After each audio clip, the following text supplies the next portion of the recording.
जय जगन्नाथ जय माँ समलेई।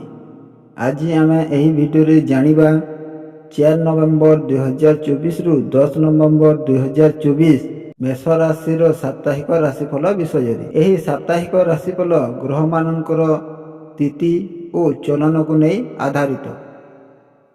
ग्रह मानकर स्थिति और चलन आम जीवन में बहुत प्रभाव पकाई थाए, जहा फल केबे आम जीवन में सुख आसी थाए तो केबे दुख मध्य माड़ी आसी थाए। आम चैनल को सब्सक्राइब करी पाखरे थिबा बेल आइकन को दबाई दियंतु और ऑल रे सिलेक्ट करंतु, जहा फल आम अपलोड करथिबा वीडियो नोटिफिकेशन सर्वप्रथमे पाई परिबे।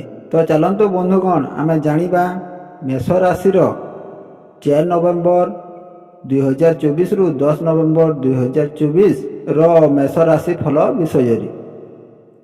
यही सप्ताह बृहस्पति द्वितीय घरे रहिबा हेतु आपणक एपरी जिनिष उपरे काम करने को पड़िबो जहा आपण स्वास्थ्य रे उन्नति आनीपारे। एथिपाई एक भल खाद्य ग्रहण करिबा बेले आपण को फल एवं सबुज पत्रयुक्त परिबा खाइबा को पड़िबो।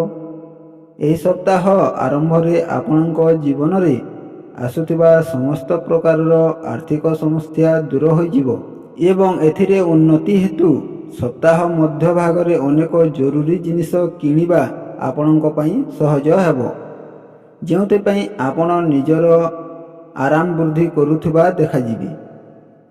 एही सप्ताह रे आर्थिक स्थिति रे उन्नति आनिबाकू बाध्य हेबे, किंतु परिवारर जणे सदस्यंक असुस्थता पई चिकित्सा आवश्यक हेबो, जेउते पई आपणकर मानसिक चाप मध्य वृद्धि पाइबो। एही समय रे आपणकर कार्यक्षमता एवं सृजनशीलता विस्तार हेबो। एपरी परिस्थिति रे एहार उपयुक्त फायदा उठाई प्रत्येक सुयोग सहित कैरियर स्थिर करंतु। जेउ छात्र छात्री माने निजर पसंदर एक विदेशी विद्यालय रे एडमिशन पाइबाकू दीर्घ समय धरी अपेक्षा करथिले, सेमाने एही सप्ताह रे किछि अनुकूल खबर पाई पारंती, जेउथे आपणक मन रे एक निराश भावना सृष्टि हेबो। एपरी परिस्थिति रे सर्वदा निज मन रे एही जिनिष मने रखिबाकू पड़िबो जे बेले बेले कठिन परिश्रम असंभव को संभव करिपारे। जदिओ सेही सफलता पाई समाज आपणकर किछि परीक्षा नहीं पारे, आपण प्रतिदिन हनुमान चालीसा पाठ करंतु। जय जगन्नाथ जय माँ समलेई।